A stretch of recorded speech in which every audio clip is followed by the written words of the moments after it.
What's up, peoples? What it do? How it be? All right. Look, we are approaching the end of this symposium. It's been a wonderful couple days spending time with you all. I am excited to get into this final session. Before I do, I just want to hop on and say hello. Hi. My name is Terésa Dowell-Vest. I'm the Director of Film and Television Production at Prairie A&M University. We are an HBCU here in the state of Texas, right outside of Houston. And I'm also a board member with the University Film and Video Association. With the University Film and Video Association, UFVA, we have the task of amplifying filmmaking, film education at all of our schools. And the one thing as a board member, I am definitely interested in is amplifying our film and TV programs at HBCUs, historically Black colleges and universities, as well as at PBIs, predominantly Black institutions. The reason I take up that charge is because, we are incredibly valuable, but undervalued when it comes to shared resources and programming. So with that, I want to highlight all programs across the country, at all the schools, but I take a special interest in those at HBCUs and PBIs. And so I want to thank the University Film and Video Association for allowing space and partnership and collaboration. This symposium would not have happened had it not been for the work of all of our board members, putting our heads together to go, what do we need to do to expand our tentacles, to reach out and do more with some of our schools that are not typically present in our programming. And so with that, I just want to say thank you to everyone who participated in building this virtual symposium. I want to thank all of our guests who have been a part of the symposium since 10 a.m. yesterday. As a matter of fact, our keynote speaker will also be a part of this particular session here this afternoon, which is actually, hopefully is going to be a little bit more fun, some levity, some comedy as we experience the call and response nature of how Black folks go to the theater. This session is called Nope, Don't Go In There. Black folks and the call and response theater experience. You have to say it like that. You can't just say, no, don't go in there. You have to let the people know, no, hey, girl, don't go in there. Don't go in there. And that's how we watch movies. Black folks go to the movies to see horror films, and we shout back at the daggone theaters. I remember very distinctly in the movie theaters, going to the movies to see Gremlins in the 1980s. You remember the movie Gremlins? The little cute little mogwai, and then they got wet there with 3 rules. You don't feed them after midnight because they turn into little monsters. You don't get them wet because they multiplied, and you don't expose them to light because exposing them, I remembered that. Isn't that crazy? Because it's Gremlins. You expose them to light, it kills them, they disintegrate, and they're dead, right? So those are the 3 big rules. Those were the big rules of Gremlins. And I remember going to the movies, and the movies was packed. The movie theater was packed.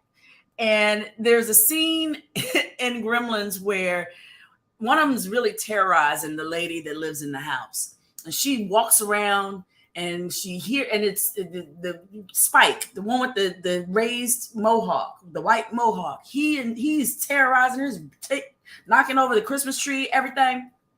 She's scared. She goes into the kitchen and she grabs a knife out of the knife holder.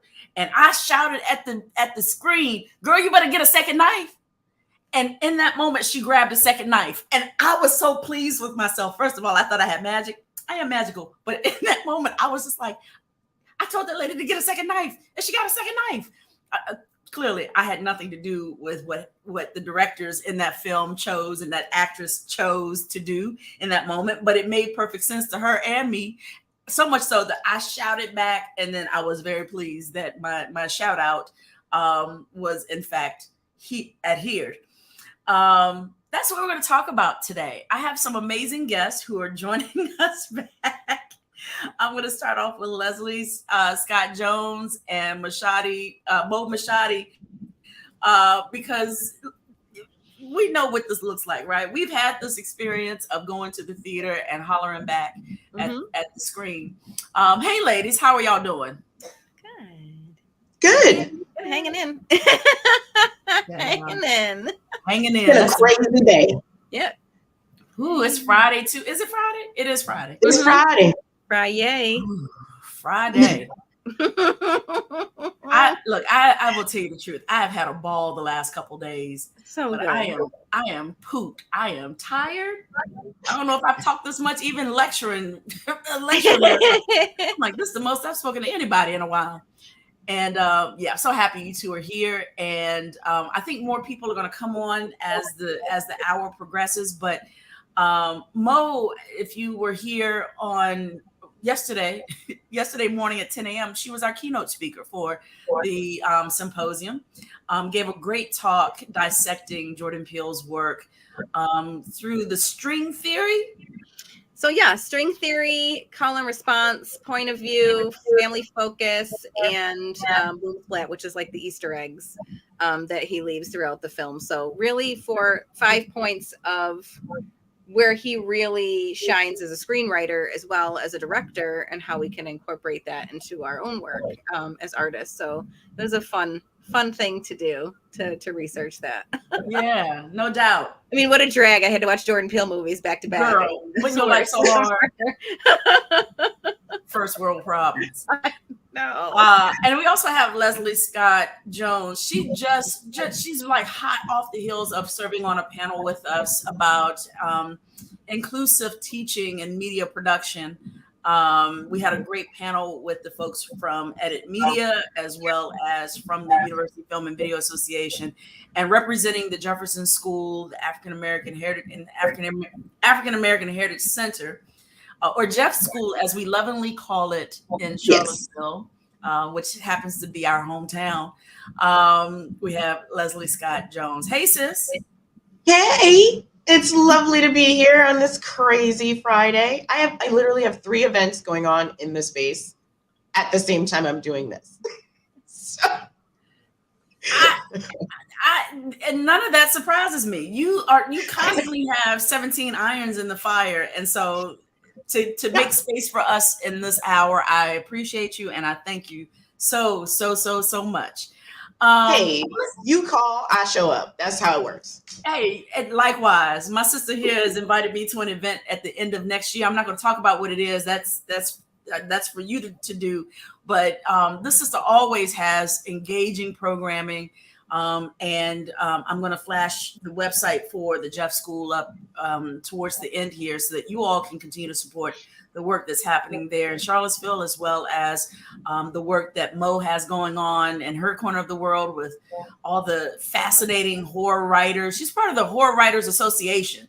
Who knew that even existed? I figured that it existed, but because it's not a part of my scope, I was like, oh. And so then when she shared it with me, I was just like, wow, my head just popped up. Tell us a little bit more about that before we get into this particular topic.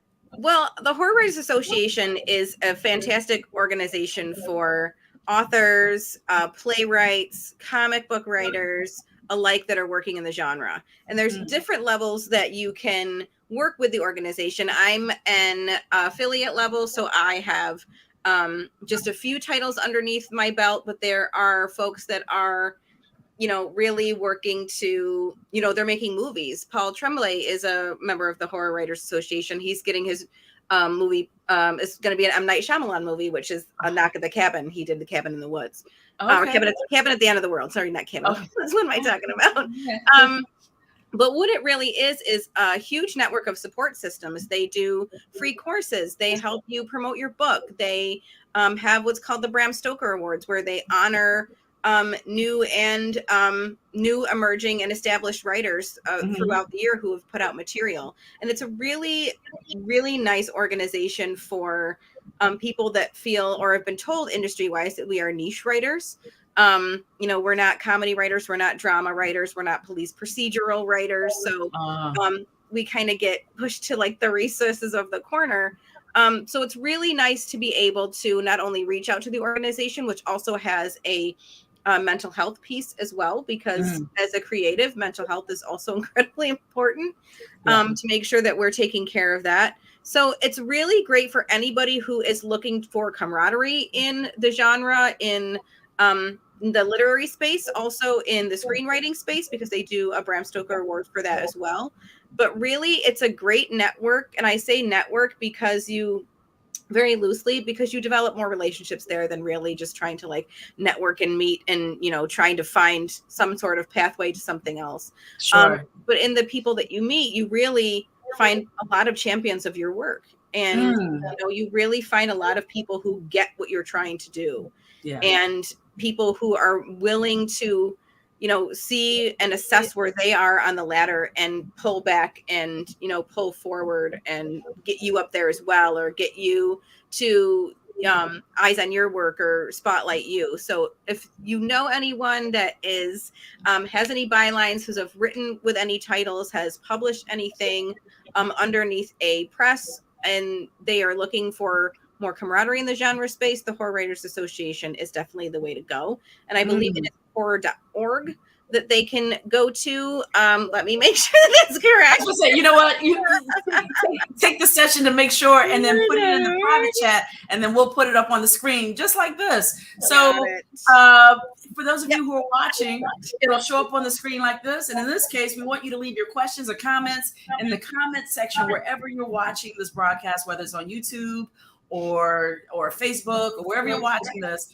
Put it in the comments and it'll come up, and then we can share it on the screen. What we definitely want you to share is your in-theater experience. What's it like for you watching a movie with that call and response type texture to it, where you feel compelled to shout back at the screen? First of all, we need to do a symposium on Black women in horror. Because I'm looking at this panel right here, and I'm like, we could amplify Octavia Butler. We could we could do all sorts of things. I think next year's symposium. Octavia Butler is not necessarily film, but we'll make that curl over. My daughter and I are just starting to read a new series by N.K. Jemisin, and yes, I picked up the first book. I read half of the first chapter and I sent my daughter a message. I'm like, here's this book. We have to read it together because it's so good. Because she and I started reading, and her name escapes me right now. This series and there's like 27 books in this series, but it's about a female necromancer. Right. What? Something that you don't think would, yes. And it's, like I said, it's got like 27 books in the series, and I got her the first book, and we have read all of the books together. It's like a thing that my daughter and I do. Move over Harry Potter. We over here reading 27 books. 27 books.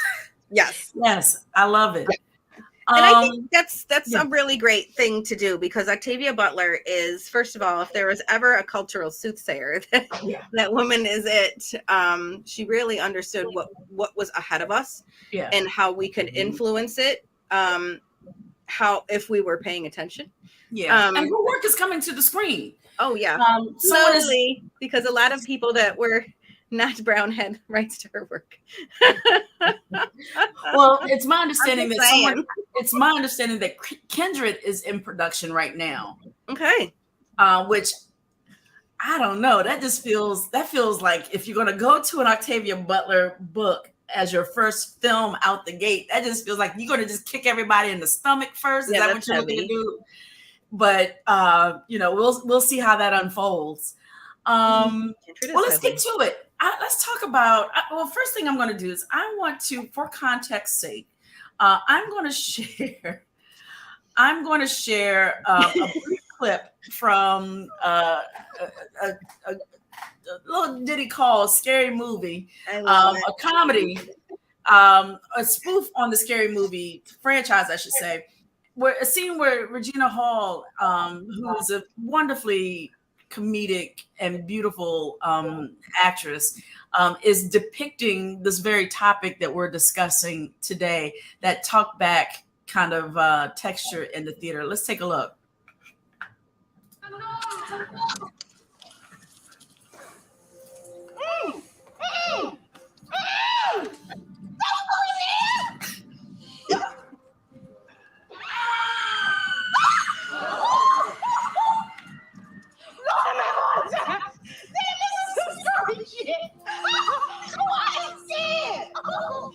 Excuse me?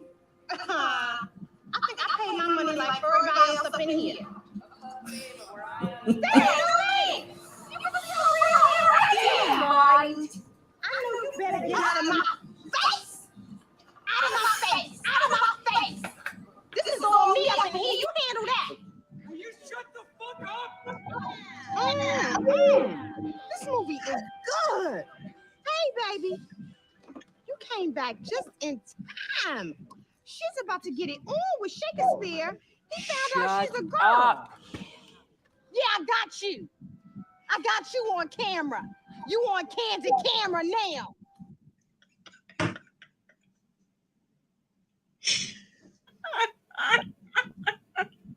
Yes, with her. Come on, Shakespeare. Shakespeare. Shakespeare, I love it. With her chicken in the foil.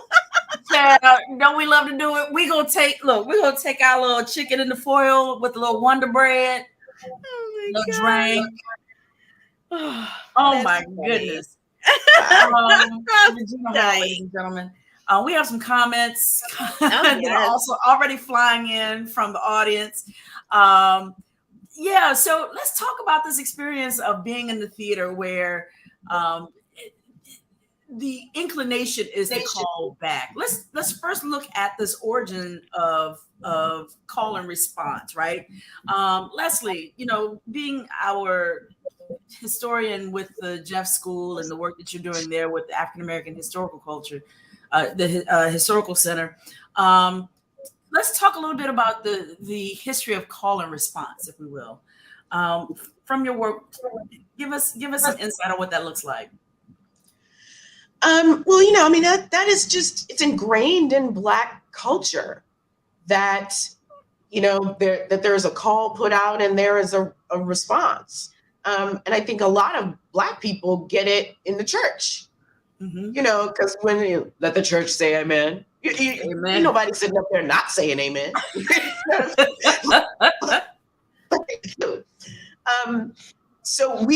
It is part of us from a very young age. And theatrically, and then of course in film, we take it even further, because within the Black aesthetic, it is not that you're just an audience member. You are not a voyeur. You are part of the creation of this thing. So the audience is actually a part of creating the experience. So you're not a voyeur, you're a witness. And when you're a witness, you have a responsibility to the thing that is being created. When you're a witness, you have a responsibility to testify. Yes, to testify, to warn people, to laugh. There's agreement. Like when we did Fences, okay, I played Rose, and every night there was a Black woman in the first or the second row. And every time at the end of Act 1, when Troy tells me he done had that baby with another woman and he ain't leaving her, every night. One night, one of my best friends, Carolyn, was there, and that line happened, and she goes, "Lord Jesus!" And I'm standing on stage like 2 feet from her, and it's like, in my head, I'm like, yes, thank you. Thank you for that. We don't know how to be quiet. Yeah, we don't know how to Yeah, be, we don't know how to be quiet. quiet in moments like that. We like to co-sign and signify, as the older folks say. I think this harkens back to the live storytelling experience, right? The fact that as a people, and actually most cultures, this is true. It isn't necessarily unique to Black folks, but we tell stories to share history, right? Mhm. And for us, it comes from the West African idea of griot, telling Yes. stories that amplifies one's history, that kind of gives them a sense of who they are and where they're going. But the storyteller is just one part of that transaction. There's also the receiver, and the receiver, in order to convey that they are A, paying attention, that two, they're receiving the word, that three, they understand what's being shared, there's this expectation of replying back or giving it back, so that we're all on the same accord. Right. Well, and when the way I had it explained to me was, if you're driving down the street and you see a car accident, you have an audible response to that, like, "Oh Lord, that was horrible. Ooh, I hope they all right." Right? That you're witnessing it. You are a part of it. So you're not just a voyeur where you're driving by like, okay. Yeah. You know, Right to that man. Yeah. Right. And as I said before, like, when you are a witness, you are part of it. It creates a community in that space where, like, okay, we're all in this theater watching this movie. We're all in this theater watching this play, and every single night it's going to be different because of the call and response that's happening. Yeah. And when it's happening, when it's good, it is so good. Yeah. Yeah. You know, like, we're in the process of doing all 10 of August Wilson's American Century cycle. Yeah. And when we did piano lesson, at the top of the second act, Doker sings a hymn. And the actor was like, the hymn that's in the script, he was like, I don't really know that one. I was like, well, then choose one that you know that means something to you. Okay. And the guy playing Doker was also a preacher. Oh, y'all went to church. He went in. He chose this hymn that had call and response built in. He had the whole audience singing with him for like 2 minutes. And it was magical. It was absolutely magical. And you can't tell me that everyone in that audience then didn't feel like they were part of the production, that they had been brought into this family. Yeah. Yeah. Yeah. Mo, what's your experience with that? You know what? I was thinking a lot about this between yesterday and today, because I was really excited about it, because I was talking about like my Rodney moments where we just knew that there was, you know, something amiss, and we needed to let people know exactly what that amiss was. But I wonder if the point, I guess culturally, at least in modern time, if we're taking it out of like the nurture aspect of it and getting it into what we've seen in film, is that the Black person dies first in every horror movie, right? That's how it was going for the longest time. And I wonder how film developed through that into the 70s and the 80s and the 90s. And we had like, you know, Tales of the Hood and Bordello Blood. Like we had like more of that spotlight on who we are culturally. If we are more in the mindset now of what I would like to call like the choose your own adventure, like I'm going to tell you through the screen on how you can survive, so we always can. Yeah. So that makes me kind of think about, I'm just shouting at you to prepare you for what I know is going to save your life, because we have to survive. We have to be the last ones left. Sure. And I'm sitting here wondering, and I could be absolutely wrong, and I'm not, you know, I write in horror and I do horror film, but I'm not a complete aficionado or guru by any means. But I feel like I've yet to see a Black final girl or a final man outside of Chris. from Get Out. I mean, Yeah. even in, Taye Diggs made it to the end of House on Haunted Hill. Well, was it House on Haunted Hill? What's the movie that Taye Diggs was in? And it was a horror movie where they were all in a haunted house, and if they survived being in the haunted house, they got a check for $1 million. House on the Left. And so one by one, all the people, it was like all white people and one black guy. And at the end of the movie, House on Haunted Hill.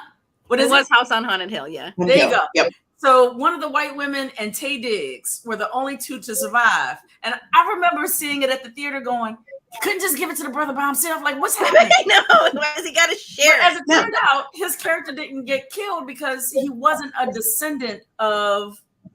I just told the story, but this was like 20 years ago now. So if you haven't seen it, it's spoiler alert, I guess. I don't know. But he ended up surviving, which was in and of itself a selling point of the film. I remember going to the movie to see this movie because it was sold that Taye Diggs's character became a part of the marketing ploy later to entice Black people to come and see the film, because we had made it to the end where we were so used to being among the first, if not the first, killed off. Right. I wonder go ahead. What was the movie about the giant shark or something? And it was LL Cool J and Samuel L. Jackson. Yep. And Samuel L. Jackson. And Samuel died first. Yes. But LL made it to the end. Yeah. Did LL make it to the end? He made it to, I think he did make it till the end. And I feel like he made it to the end. Analyze it, because I feel like, and it's always going to be like, oh, well, I've been reachy all week. But I feel like, what was the point of killing off the Black person in the horror movie first? Is it the fact that inherently survival is top of mind all the time? Yeah. And giving them the spotlight doesn't work for the story. Right. Seeing a Black man or a Black woman as a hero in a horror movie didn't see how, they were never a camp counselor. You don't see people of color doing camp counselors in movies. Right. It's very much there. They're still teens going to the same high school and experiencing the same thing. So why aren't these things happening to them?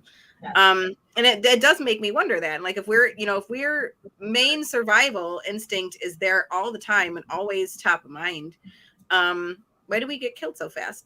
Because question. Well, I don't feel the scripts are written by Black people. So Frank Wilderson III, whose main research is about how Black skin is viewed in film, would say that the reason that we get killed off so quick is because it's not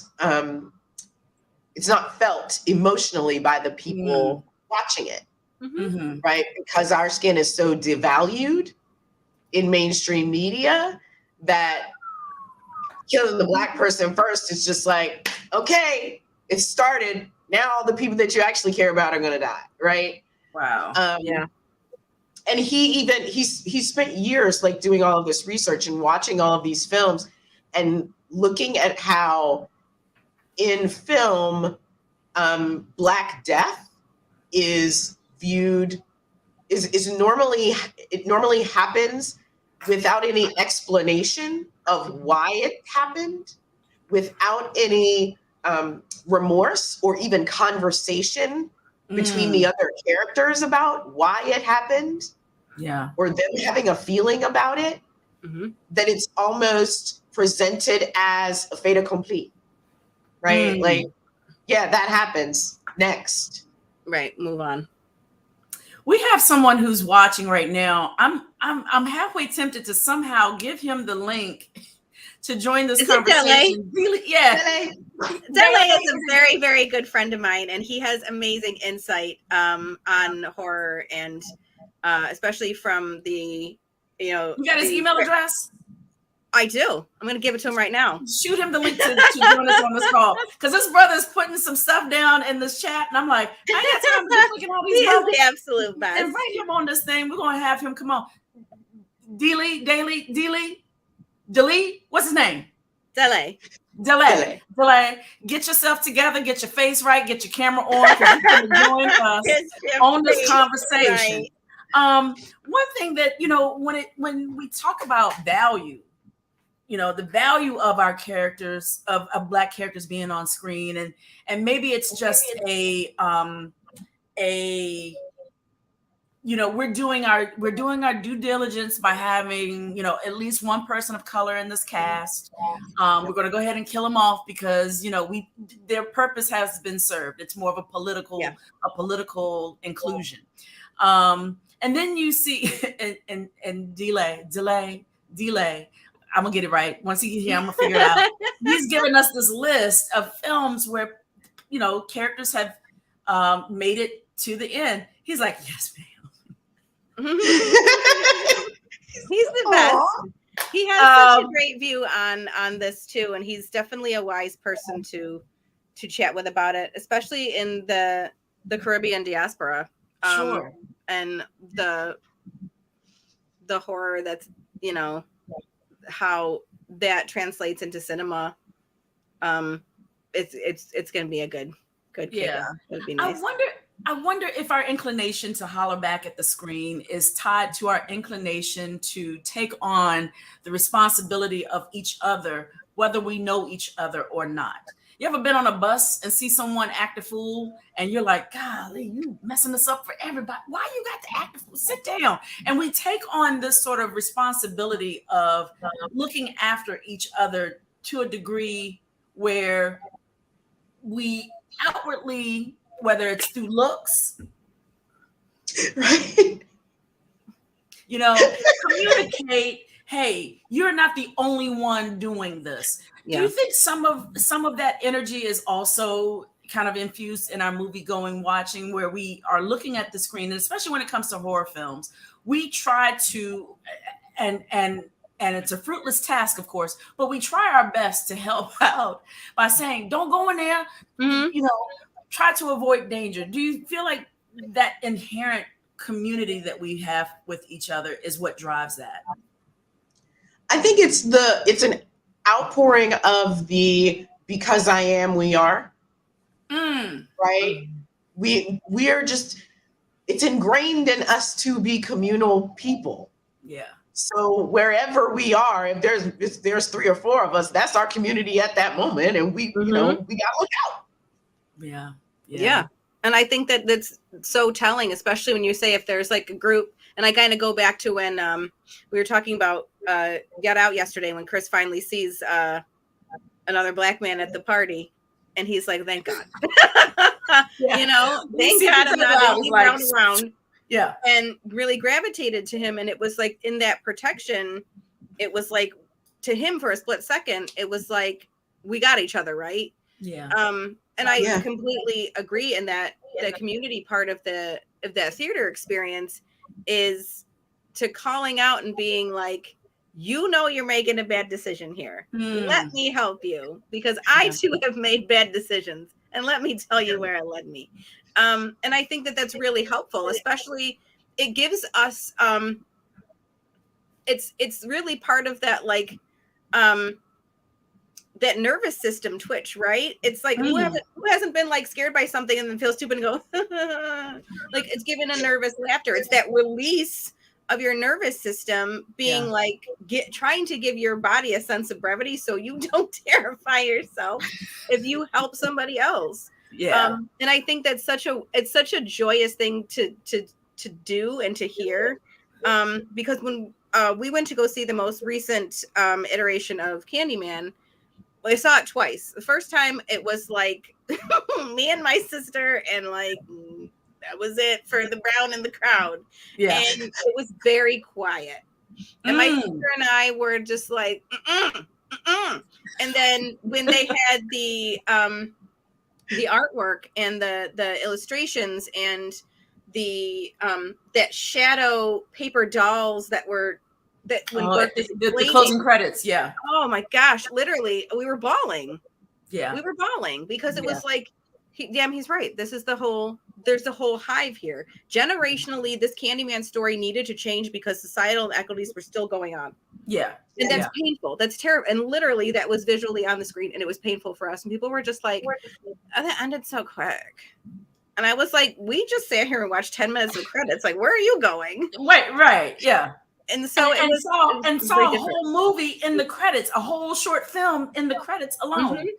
That didn't resonate to the people that were just like, the people that did sit there were like, I'm like, this is not a Marvel movie. There's not like, there's not like another like after credit scene.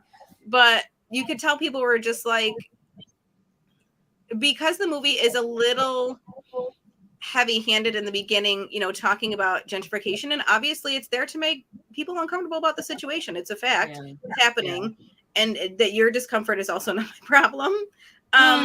So I mean, that I think right away people were just like, this is a movie about like people that liking white people, and that's where we got that consensus. And the next time that we went, because we obviously had to see it a million times because that was what you do with Jordan Peele movie. Sure. The next time we saw it, there was a lot more Black and brown people in the audience, and that was like,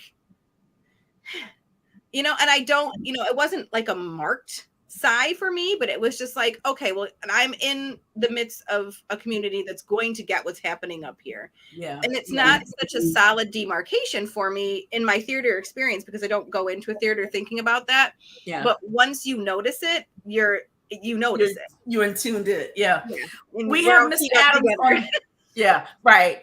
We have Mr. Adams on the line with us.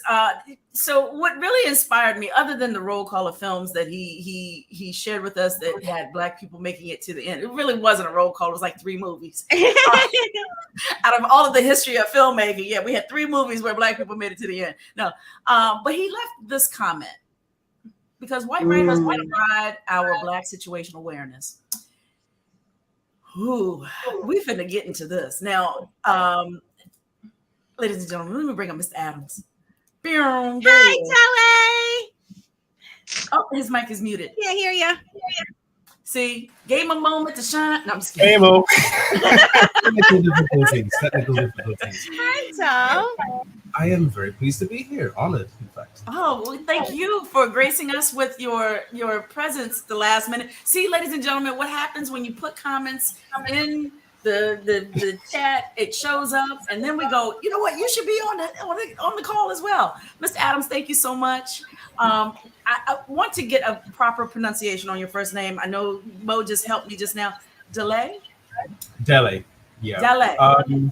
When I was born, my parents were roommates with some Nigerian students, and they took over naming duties. His name is Omodele, and that was it. There you go. Yeah. Well, welcome so much, and thank you for joining us. Give us some insight on that comment you just made just now about. Give us some insight on that on the comment. Let me put it back on the screen here so we can all kind of see it, and let's go down that path because white writers can provide our Black situational awareness. That's a rich statement. Tell us what you're thinking there. Well, it was sort of reactionary, and it's what I feel every time I see a Black character get off first. Their death, like you had mentioned before, is one of raising the stakes without raising the emotional stakes, because Black skin is deemed as expendable, and the more that trope is repeated, the more solidified in mythology it becomes, and so reality. And I get the feeling that we as Black people, no matter where on the earth we're from, throughout the African diaspora, I'm West Indian, British, American, Blacks, we have acute situational awareness. We always scan a room when we enter that is predominant. If a room is predominantly white, we immediately feel othered, and we develop a sort of looking for the exits, whether it's physically or emotionally. And over, since slavery, that has been our modus operandi. It's how we survive. Laughing is another mechanism by which we survive, which we're able to cope. But in the horror genre specifically, I've noticed that black characters get offed quickly, and it's almost always for the same reason. It's the same version of fridging women. You kill off a character who has some kind of attachment to a white character or a male character in order to up the stakes without upping the emotional stakes. So our situational awareness is something that, to me, to my observations, white writers by and large are sort of jealous of, because they just don't have it, they don't display it. It's the same reason why we yell at the screen, why we get involved in the audience participation, where we say, "Don't drop the weapon, pick up the bat, pick up the weapon, put another bullet in the villain." That's how we cope. we've evolved that instinct, and it seems to me that a lot of white horror writers, or white writers in general, it's not a blanket statement by any means, but what I've observed is that they lack that situational awareness, and so when they're writing black characters, they can't put that on them the way that we would, because if we were following any sort of real life rules, we'd always be the ones to survive, because we see a situation, we get the hell out of there. Yeah, first of all, let's just address the first number one rule of blackness in horror movie situations. We shouldn't even be there no way, because the moment we heard, the moment in a Friday the 13th movie you hear, what's the cha-cha sound? Where's the cha-cha sound coming from? Who is cha-chaing? Doesn't matter. You gotta go. We're getting the hell out of there. No. How about Amityville Horror, when the wall spoke to them saying, "Get out"? What black person is staying in that house? Gone. Ain't no black person staying. House tell me to get out, I'm gone. Comedians have made their bread and butter off of this whole idea of black folks in horror movies. I remember when I did stand-up comedy. Stand-up comedy paid for my last year of undergrad, and my whole act was black people in horror movies. Because first of all, it's absurd. We would never be in half the situations we're put in, or half the situations white folks are. What's that sound? Let's go up and find out. What? No. No. Whatever's up You there. leave. It's your house now. And so it's that situational awareness that Daily. There we go. Yes. I was putting the accent mark in different places in my head that he's talking about. And I think that also then speaks to why then it feels disingenuous to, like you say, kill off black people first, and to also simultaneously not to, I guess, to stifle us when we try to shout back and give help, because that's the best we can do. I'm not certain I'm going to jump in the water after you if you're drowning, but I will tell you there's a raft over there or a stick. Grab the stick, baby, grab the stick, right? Not that, it's just, I think that's just how we're wired. Yeah. Yeah. Okay. Mo's back also. Sorry, I have a little boy getting ready for a dance. So He's a little dance, ain't he? He's got his dance, so I gotta be present. That's all right. But no, I'm so glad that that Dele's up here to really speak to that, because he's got incredible insight in how a lot of writers who are trying to represent a black character get it wrong. Daly, what do you do by trade anyway? Or by hobby as well. I mean, perhaps. I'm a producer. I think that's a rough assumption to make. What do you do by trade? Yeah, I'm a banker, but I love filmmaking. Yeah. I write. I'm a hopefully up and coming screenwriter like Mo, and we are working on a comedy called Tall, Dark, and Ransom, which hopefully should be getting a little airplay before too long. So that's what I do, and this is what I love. I love talking film, I love talking movies, I love talking about those cultural experiences. Yeah.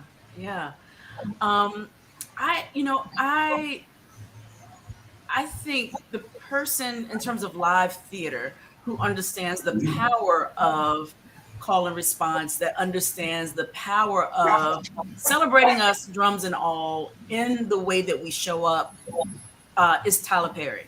Tyler Perry has made his whole empire off of that one enterprise, the enterprise of taking a church sensibility and applying it into a hip hop slash soap opera slash church opera slash Chitlin Circuit slash form of storytelling, but still understand the business of this work in a mastery sort of way. When you think of pieces, church plays, for instance, I guess that's the best way to, where it's like a big, like the church play is not deemed successful if it doesn't have that audience engagement. How does that translate to the film experience, though, when it's not reciprocal? It's not, at least on stage, people can, just like with your example, Leslie, that outward conversation actually can fuel a performance. But in film, it does absolutely nothing to the performance to shout, pick up the gun. Like, so why do you think we then latch onto something that works so well in live spaces, but seemingly has nothing to do with the cinematic space? We can't help it.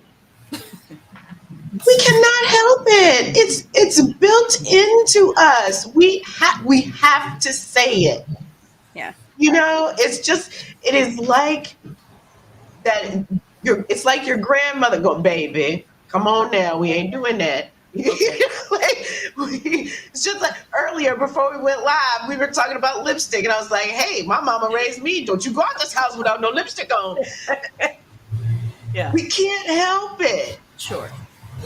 Yeah. And even in that, and I think it's that piece of survival too. It's like, here is a situation where I would survive because I would do this. So it's almost like, we're kind of helping ourselves along in that survival aspect. I can't tell you how many things that horror has taught me. I'm checking my back seat when I get into my dark car. I'm locking all my doors. I'm fixing that tear in my screen. I'm not answering the door to nobody after 11 o'clock. I'm not staying in a cabin in the woods. You can go on with that. And I think that is why we try to affect the situation from our seats, because we know what it's like to we have survival instinct in us all the time. We know that's a dumb idea to not put more bullets in the gun, to not grab the bat, to not, double tap the villain, or the zombie and cut the zombie's head off, or run first and ask questions later. Yeah, exactly. Don't wear high heel shoes, not even a wedge. Because these broads be falling and tripping in the woods. And I'm like, you didn't think to take your heels off before you went into the woods? You're wearing high heels. Why are you wearing high heels anyway? Or flip-flops in the dirt. Right? Oh. I'm sorry. What y'all saying? There's a monk in the house? Where my Nikes at? I like my shoes, so I just learned to run in heels. There you go. That's ain't how gonna I catch fix me. that problem. You'll hear me getting away real quick, but you ain't gonna catch me. I done been to one too many little cookouts or graduation affairs where you try to have on cute little shoes and your heels sink into the grass. You try to walk. Meanwhile, your heel down in the. Might as well be wearing 2 golf tees. Barefoot, and we don't do bare feet either. But let me tell you something about it. Ciao. But I know. That's why I do platforms. I can't. I do platforms. With that whole situation. What is that run now and ask questions later? What is that about? Yeah, get out. More of the same. More of the same. We don't ask questions when we see a group of people running. We automatically know it's for a damn good reason. We will ask questions later. We won't do the white thing in these movies and say, "What's going on?" No. We can't do that. It's built in. Oh Lord, I can't take no more. It's the same sort of communal instinct that we have as well, where we encourage others to leave with us when we see a situation going sideways. Yeah. What is this situation we're watching behind? Oh, it's he's trying to sneak in the frame. Just look behind you. This is the best thing that's happened all all Symposium. Ladies and gentlemen, all the panelists, you all were wonderful and magnificent. This moment right here is the best. He is trying to stealthy come through, not disrupt. Meanwhile, it's the most. There you go. This is my little Laura.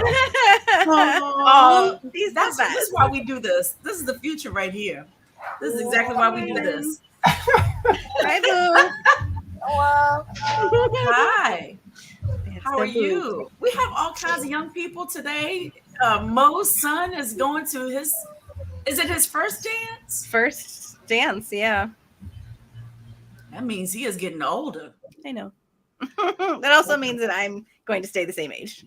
Forever. You're a vampire. We know. Forever, vampire. Faustian contracts. I do love horror movies. I think I start to tap out though when they felt less like amusement park rides and more like realism trauma porn. Films like Hostel and Saw. Mm-hmm. The first Saw movie I really enjoyed, but then after it really just became like one scene after another of just terrorizing trauma to the body. I stopped. I couldn't watch it anymore because then I could feel it viscerally myself to the point where now I don't even watch stuff on YouTube. Like you'll watch skateboarders trying to do tricks and they'll miss the trick and they'll land on the guardrail or something. I can't even watch stuff like that because it just hurts viscerally. Yeah. Have we switched over into a form of horror movie that is so far removed from those Freddy Krueger, Nightmare on Elm Street, Friday the 13th, Halloween, even though they were gory and stuff too, there was still some story to it. There was still lore to it. And I think this can help us circle back to Jordan Peele in a minute. But what's happened with horror films where they are no longer amusement park rides and more depiction of a gross realism? Well, I think people kept trying to raise the stakes, right? I mean, if you showed that first Nightmare on Elm Street to a 15-year-old today, they wouldn't find it scary. Yeah. They would think it was hysterical. So the desensitization that has happened with today's audience means that they had to keep upping the stakes of making it more gory. And to us it's kind of like, ooh, that was a little unnecessary. Yeah. But to kids today, they're like, yeah, saw his leg off, I mean, it's desensitization, right? And that, those movies where it was just like scene after scene, it was just somebody being more of a jerk to the other person, and that's all the story was. And it became, I think they're on like Saw 46 now or something like that. It just keeps going. Yeah. But I think that we lost a little bit, and not to say that, because there's people that absolutely love that franchise and people that love the Hostel franchise and what that's become. But I think that we had a gap where we did not have, like, we had grown out of our slashers, right? We'd grown out of our Freddys and our Jasons and our Michael Myers. They were still around and they were still orbiting, and we were having different sequels and subsequent movies. But I think that we lost that real spark for them, because when they were around, they were just like super fear-inducing. Like that was terrifying. Yeah. Somebody could grow up and come back and murder their whole town, or somebody could haunt your dreams, or somebody, kids didn't want to go to camp. Actually, by looking at a statistic about the dive of percentage of summer camp attendees in like the last 3 years after like Friday the 13th came out, which was funny how that influences society. But I think we had just this gap of us not having anybody to kind of, put a tack in to say that this is the villain. So we really had to, if we can't look extrinsically, we have to look intrinsically. And the bad comes from like in here, people who are inherently crazy or inherently bad or inherently villainous. That's what we're going to make our movies about. People who want to inflict pain on each other for a reason that they don't have to have an origin story for. They're just creepy to be creepy. Sure. And, we didn't have those origin stories for, I'm sure we do. I don't know enough about the Saw Jigsaw franchise. I didn't like it. I couldn't stomach it either. But, there's obviously, I think he's got an origin story and like why he was doing things. But that didn't come out until, the fourth or fifth movie as to why he was doing the things that he was doing. Usually the slashers, we started with why they came to be.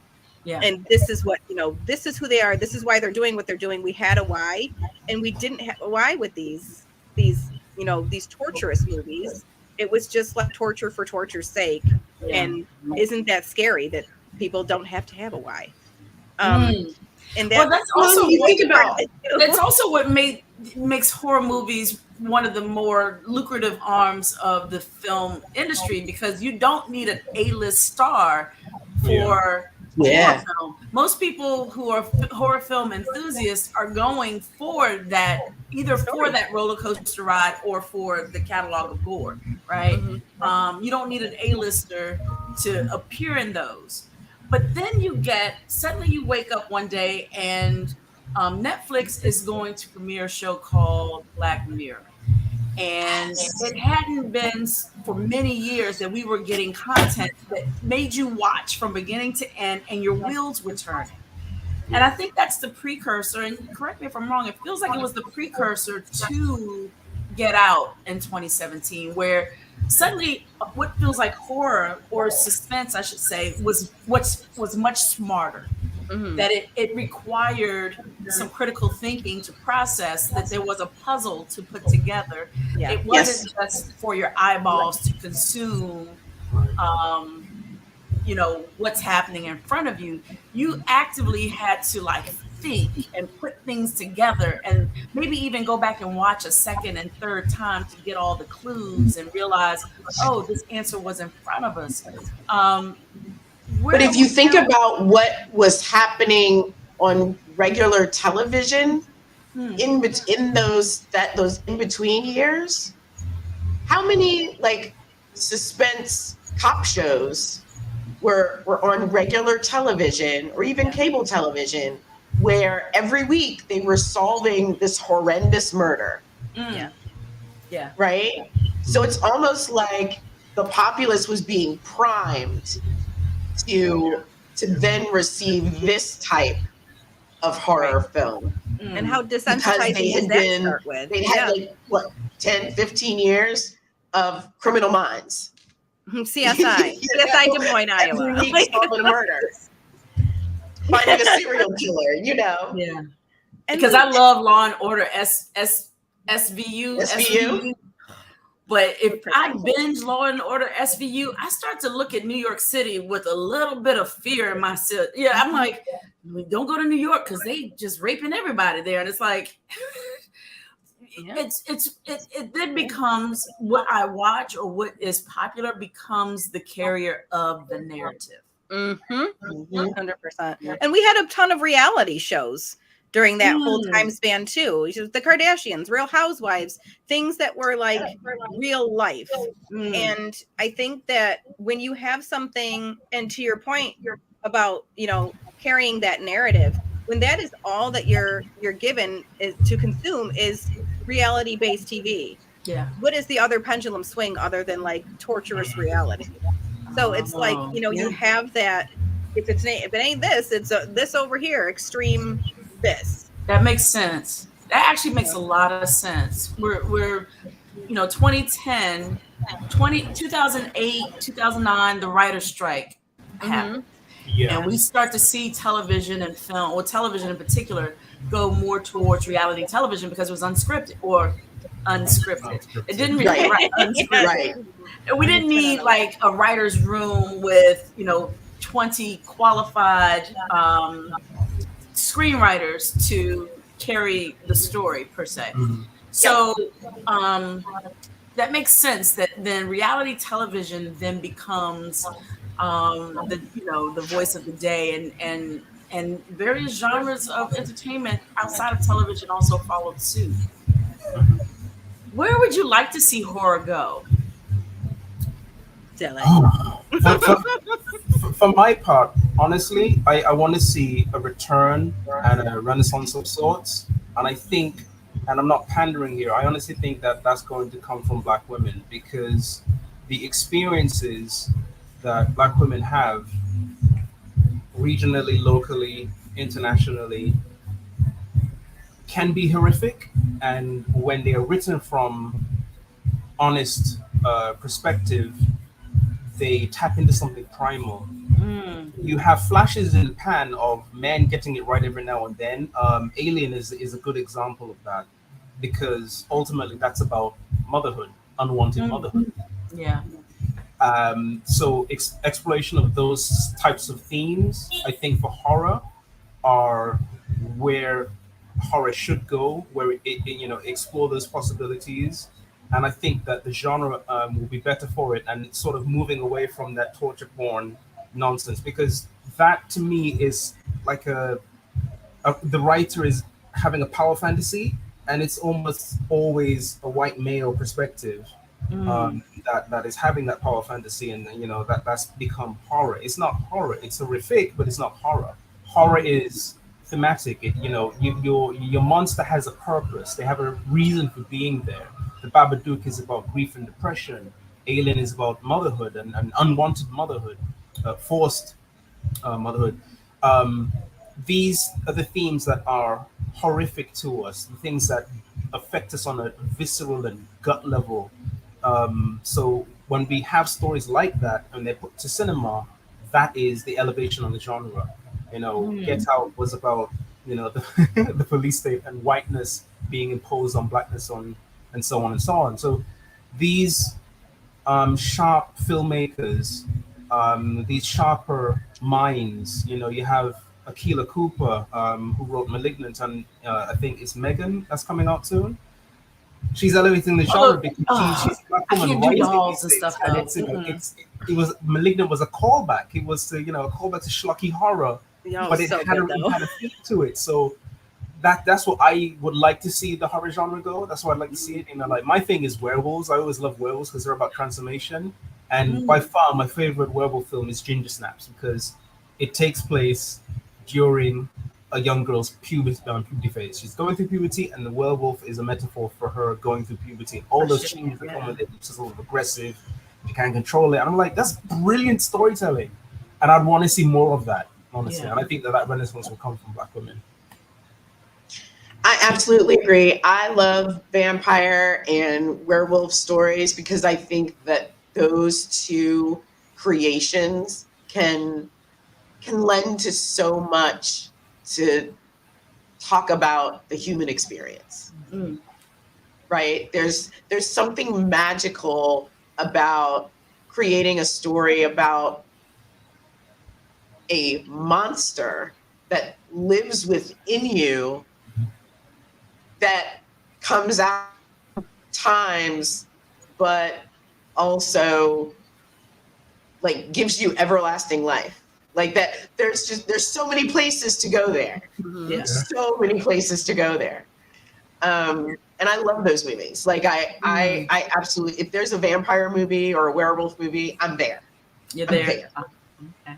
Yeah. And I think that's what's so intelligent about like what they call the universal monster scheme is, you have Dracula and Frankenstein and the werewolf or the wolfman. You have those pieces because they all talk about different places in our life and different wants, needs, and motivations. And you look at something like vampirism, and the vampire myth throughout, literature and cinema is really having to do with how we have literally no control over our own mortality. We have none. Mm. We're going to die. Yeah. And that's terrifying. We're all afraid of death, and living forever seems like a better deal until it's not. And that's, really where that Dracula theme kind of hits home because it's that fear of death piece. And then Frankenstein is fear of, feeling pieced together or not feeling complete or feeling like somebody else has made you or feeling like somebody Mm. else is responsible for who you are and what you look like to the world and what you can exhibit. Or people are going to fear me. What are people going to say about me? Yeah. And it's I feel like Frankenstein is a really heartbreaking story when you kind of break it down. First of all, written by 18-year-old Mary Shelley. At the end of the day, written by a teenager. Who was trying to fend off Lord Byron. Right, yeah, who was, I don't even want to get into him. He's trapped. But also, you know, looking into something like to Dele's point, the werewolf, like that's transformation, and that's like uncontrollable, having lack of agency of your own body. What? I don't know if we feel that all the time. Like, what is that? Call your local congressperson, ladies and gentlemen, to talk about not feeling control over your personal agency. I think there's something to talk about there. There's probably a movie. No, I am literally in the middle of writing a vampire trilogy that I want to make into a movie. And it's so, like, I've made this storyline so complicated. You have to. But perspective, vampire stories are not normally written from, because normally vampire stories, they start with the Dracula myth, right? I went way back to the Cain and Abel mythos to base this story on. So, Yep. And we could skip out like vampires all the time, and I know we're trying to get back to Jordan Peele, but the crossover, if we ever want to chat about it, again, that crossover, how it, you know, Dracula came from being this like horrific revenant creature to sexy vampire. How does that? Where did that flip come from? I mean, it's literary. Like, because it's because the act of even transformation or engagement is very sexual. You gotta dig into someone's neck and do something that felt like giving someone a hickey for so long. I mean, it has this sexual engagement that feels like, if there's going to be that, then let's go all the way and make this figure worthy of that exchange, right? If I want to have anybody nice looks, oh my god, why not look like Brad Pitt in Interview with the Vampire, or look like, well, I don't know about Eddie Murphy's version of that wig was a bit too much. If he just let the hair go himself, then maybe. Like, I never wanted the stock. I wanted Armand. Armand was the one for me. Antonio Banderas. Yeah. So we're closing in towards the end, and I want to put to you all your favorite Jordan Peele film, or film that Monkeypaw worked on. So that could include BlacKkKlansman, Candyman. So not just the work that Jordan Peele wrote and direct, but also the works that came out. Identify your favorite. And then I'm gonna go a second time and say, identify your favorite horror film in general, if it's not one of Peele's or Monkeypaw's productions. I'm gonna go ahead and say Get Out. Yeah, Get Out for me. Yeah, I'm gonna say Get Out too. What? Followed closely by Us. Yeah. But it's always about the themes for me. What? Because I'm about to mess up the House of Cards and say Us is my favorite. Circle gets the square. I love Get Out. I saw Get Out with my mom, and my wife and I sat and watched Get Out in the theaters, and heads were about to explode, and we were shouting at the theater and all that. But for me, Us just seeped in and was insidious and completely devastating. So let's go around and let me give me some details as to why Get Out holds that favorite for you. Oh, because for me, I grew up in the UK before moving out here to St. Kitts, and it was a culture shock for me to be in a place that was basically 98% white, and those experiences, and then moving to a place where I was in the majority all of a sudden, was a huge culture shock to 13-year-old me. And when we saw Get Out, we had the same sort of theatrical experience. Our heads were exploding.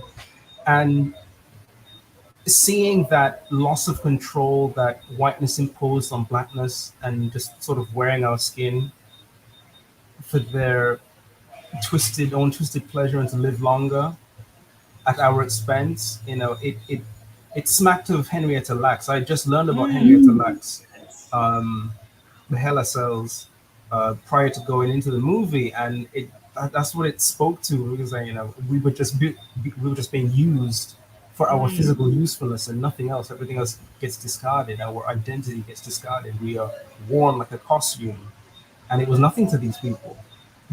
So, yeah, that one really stuck to me with us being a close second, because we came up the theater and saying, "Better get a wicked in, she wicked." Look, yeah. Leslie. I apologize for the background noise, but we're having a showcase and they're doing a sound check. So if you I can was hear just that, thinking, I'm sorry. I can hear it, but I love the underscoring. So it was some drums in Our there. Lady Tage right now, sound checking. I think Get Out is my favorite because of the personification of the sunken place. I think that is a place that every Black person goes to, whether it's put upon them in the movie or not. I think we all have that space inside of us where we're like, it's just like Dele, you were talking about earlier, when a Black person walks into that room full of white people and we're scanning, like we all have that sunken place where we're like, all right, there's certain things I can't say in this room, certain things I can't do in this room. Let me put this mask on. And the personification of that to that extent was just so gorgeous to me, like terrifying, but gorgeous at the same time. And I'd never seen a personification of Black life in that way before. It was just gorgeous to me. Yeah. Super, super deep. And I think, to kind of echo a little bit what Dele and Leslie were saying, is that it is that creepiness. The whole movie's creepy.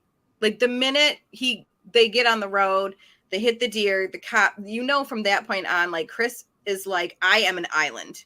That nothing around me is safe. I am my own man. Like, this is what I kind of have to sit and survive. But that point of when they are doing the auction and they're auctioning off Chris, and it's a very silent auction because we can't let anybody know we're gambling on Black people. But that point of it really stuck with me, that here's a group of people that are experimenting on Black men, Black women, and they're talking to Chris throughout this whole party and like, do you golf? Are you like Tiger Woods? I hear Black is back. They've got this really weird penchant for him and Black people. But it's that silent auction piece to me that was them silently saying, we understand where Black men and women might best us in certain areas, but we're not going to say it out loud. We're just going to take them over. And they're not gonna know about it, because at the end of the day, we have to have control. And I touched on this in the keynote, where I was like, even though they've done that to Georgina, and they've done that to Andre, who ended up being Logan at the end, is married to this white woman that's 30 years older than he is. Even though they want to live within this Black body, they still need a white person to kind of mind them and be right there and kind of really pay attention and keep them in check and make sure they're okay and getting rest.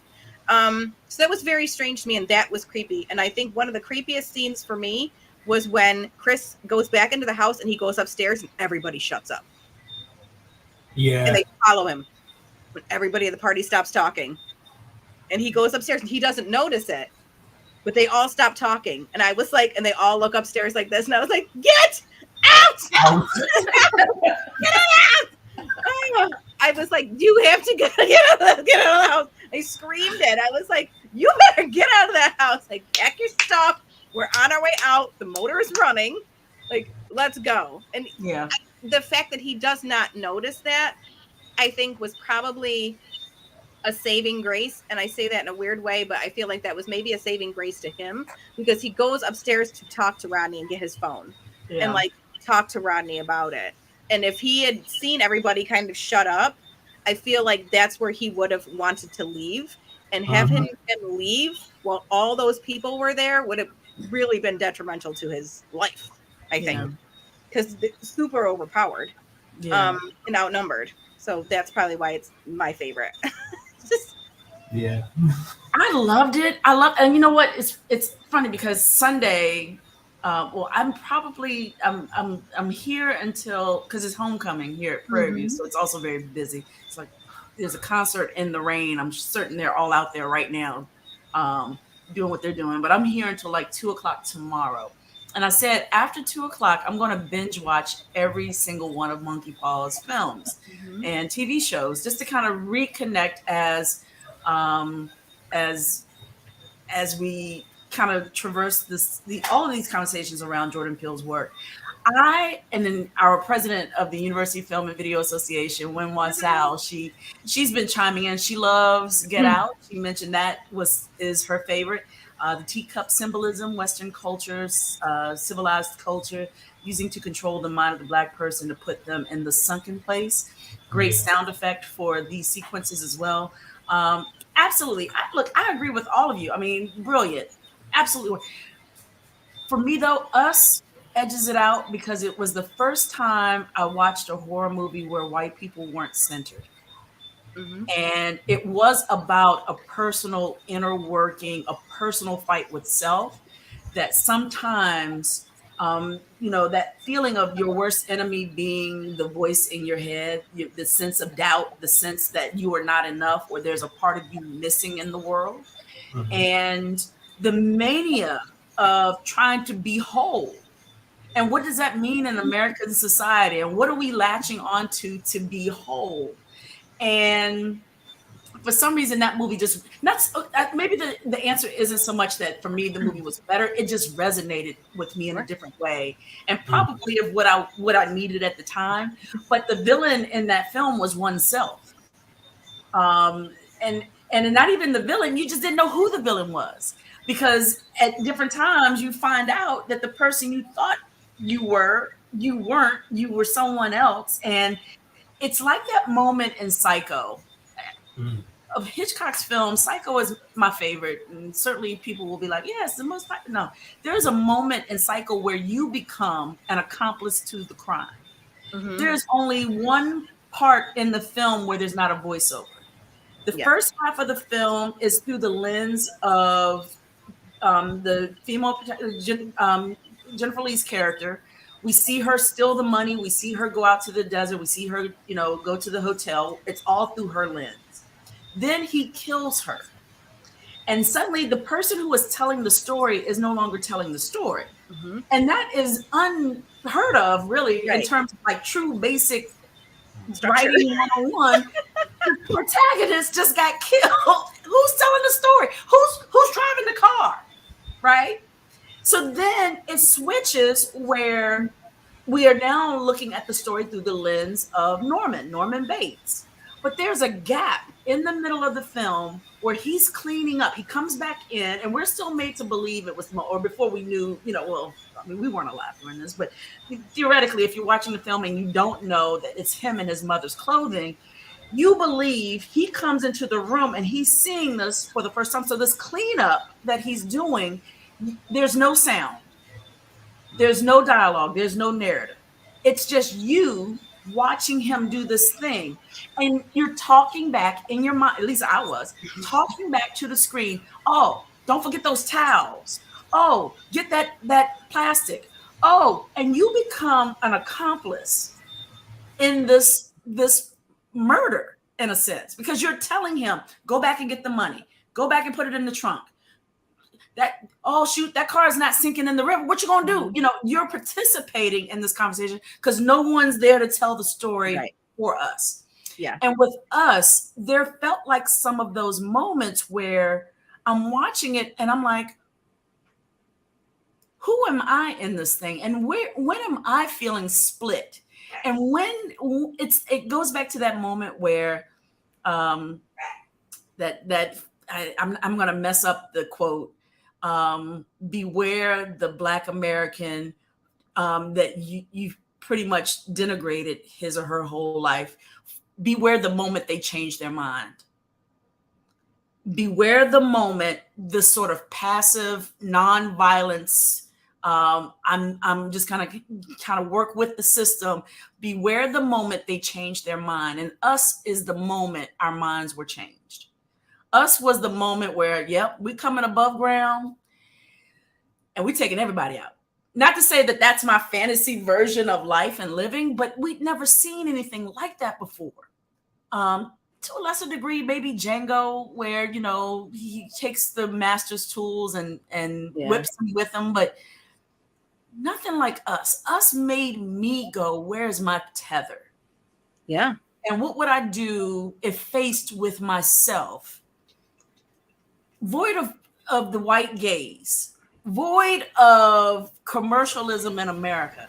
What would I do if I had to truly sit with myself and assess how I feel in this world, who I am in this world, and where will I be? Where will I be in that fight? And it just stoked so many fires in me watching that movie, because it had nothing to do with anyone else but how I walk this earth myself. Yeah. And how well you cover up what you deem the dark sides of you from the rest of the world. Child, because we will never know the true nature of all of us, any of us, right? Right? Tell it. But my favorite horror movie of all time has to be the first Candyman. Good one. Oh, it just felt like it was on my neck just now. I did a Candyman symposium with University of Sheffield. It was the 30th anniversary of the original movie. And I got to sit in a panel with Tony Todd and Brendan Rose. And just to hear Tony just say, believe it.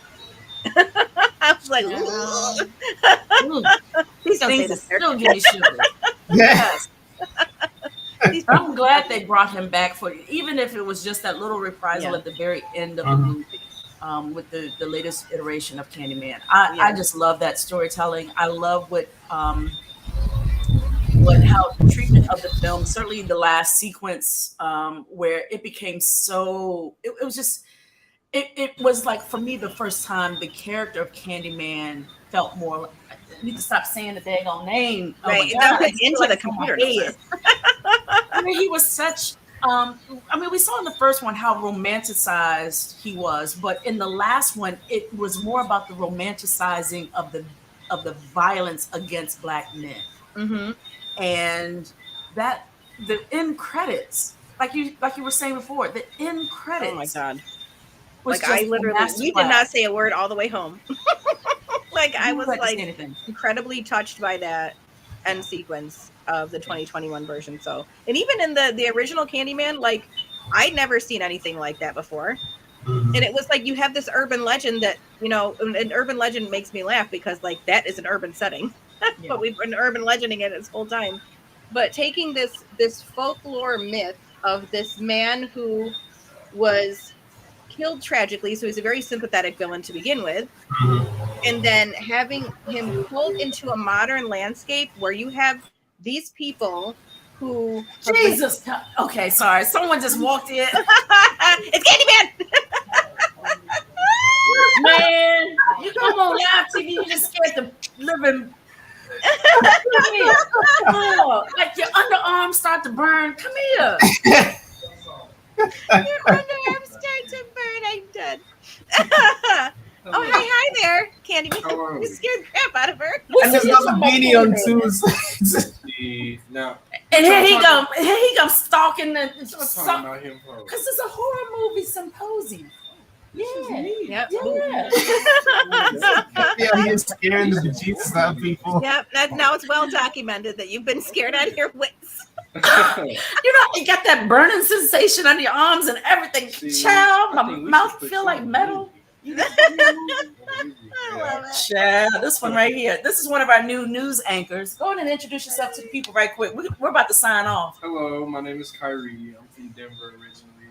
I'm a business management major, and I'm a part of the Sports Zone talk show, and I am enjoying it so far. I thought we were filming today, I personally. thought so too, but I don't see nobody in the studio. Yeah, they didn't say anything in the group message. Nothing. So I'm a little confused. Well, welcome. Yeah. You should go in there and just turn the camera on and just let you do what you want to do. Hey, if I had it all down packed, trust me, I probably would try. But I'm happy to be a part of the team. I'm actually very just enthusiastic about the whole thing internally because I never really put myself in. You came dressed in everything. He looks dope. He is so ready for camera. I'm so upset that people ain't show up. It's okay. It's homecoming though. That's where everybody. Yep. Gotcha. All right, Kyrie. I'll see you soon. Thank you. Don't mean to startle you. Scared the mess out of me. I'm sorry. All It was good meeting everybody. And yeah, have a great evening. All right. Alrighty. See you later, huh? See you later. All right. Listen, I know you have to go. Hit us up with your favorite horror story. Okay, it has absolutely nothing to do with the story. It has to do with, it was the first horror film I ever saw in the theater, and I literally watched it through my sweater, and it was Amityville Horror 4. Okay, nice. It was the first horror film I saw in the theater, and I literally spent the entire film like this. So, how you watch it? Through thread holes. Yeah. But that will always have a little special place in my heart. Yeah. Well, we hope you have a fantastic event tonight. I know you have to hop off and get ready for that. We're about to close out. Also, Mr. Adams, your favorite horror movie of all time? Of all time, that would be the first one I saw.